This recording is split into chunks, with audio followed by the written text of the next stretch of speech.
If you're looking for a way to get more organized and have information you need about what you need to do next available at your fingertips, or if you're looking for a way to organize projects, I found that the Asana online app to be one of the most helpful things for both of these tasks. My name is Debbie Ginsberg. I'm the Educational Technology Librarian at Chicago-Kent. And I've used Asana both to organize the tasks that I need to be doing and organize projects that I'm working with other people. I'm going to show you how Asana works in a sort of demo workspace and show you some real live examples, at least about how I use Asana for some personal tasks as well, because it's just so versatile. So when I log into Asana, I get a list of the tasks that are assigned to me or I've assigned to myself and what their due dates are. And I can look at them in different ways. So here's a big list, not too helpful. I can see them in a calendar. That's not too bad. Maybe I want to change the order of the list to see what's due now and what's due soon. I see I have an overdue task. So you can start to see that even here, I can get a lot of information about different tasks. So I've got here that this is an overdue task. It was designed November 28th. It's part of a project to install a Zebra printer. And some other information about the tasks. If I click on it, I might be able to get some other information about the task. I'll come back to that in a minute. I don't find this is a really helpful view actually for the tasks, so I actually use one of two other ways to look at my tasks when I'm working in Asana. I can look in Asana and organize my tasks by projects. So here's I've got the project install the Zebra printer. Okay, great. Well, what's involving installing the Zebra printer? Let's see, I want to order the Zebra printer, and I see here I've made a little note to myself to order it from the workshop. And I've also see that I've got some of the other tasks in this project listed, and I've even assigned it to someone, some of the tasks to someone else on my team. So this is a project I'm working with someone else. And in fact, I can have a conversation about the tasks and the project right here with other members of my team. And here I'm saying to tell someone about a receipt. So that's another thing I can do is I can keep all the information about the projects and about the tasks in one place. I don't have to be hunting through my email and go, what was I supposed to do with that task? All the information is right here.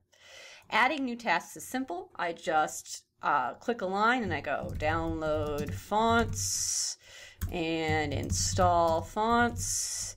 And maybe I want to add some more information to this task. So I'm going to add a due date of December 22nd, and I'm going to assign this one to my teammate.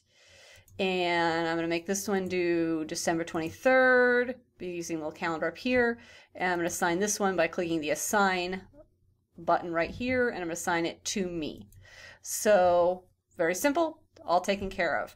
Notice that I have these sort of subcategories. They're pretty easy to add. All I do is add a task, but instead of hitting enter, I hit colon, and now I have a subtask. So I go test on label printer, and we'll make this due date December 26th, and I will assign this one to my coworker. So now I've got this whole project set up. It's ready to go. We know what our due dates are. We know we're a little behind, as happens on tasks. So maybe we want to change the due date. That's now due today. And I see I've got one due tomorrow. So I know what's happening when.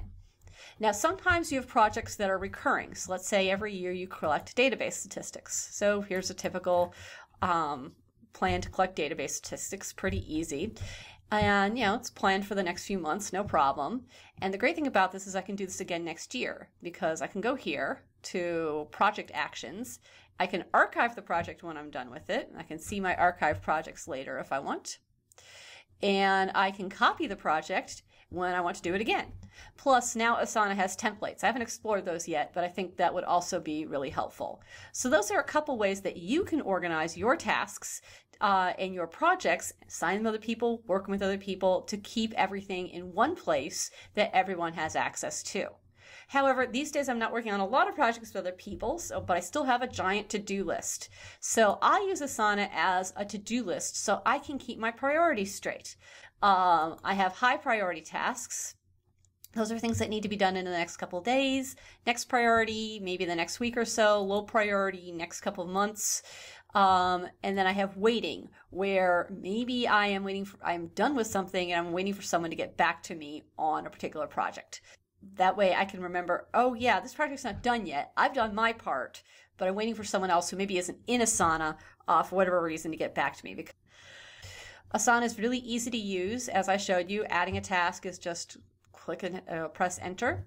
You can also email tasks yourself, and you can keep different lists. So this is a list of my personal tasks, things that I'm working on just for my home life. You can see here I've emailed a task to myself. So I found this in my email, and I've emailed it directly to Asana. You can also do subtasks. So here in books to read, it's over here, subtasks. I have different subtasks of books that I wish to read someday. And so it's a great list of things that someone has mentioned to me that maybe I want to take a look at and I might read later. Asana offers a lot of help. So here's an extensive guide to getting started. So even if you're just getting started with Asana, they've got a guide to help you just get started and working right away with a little video.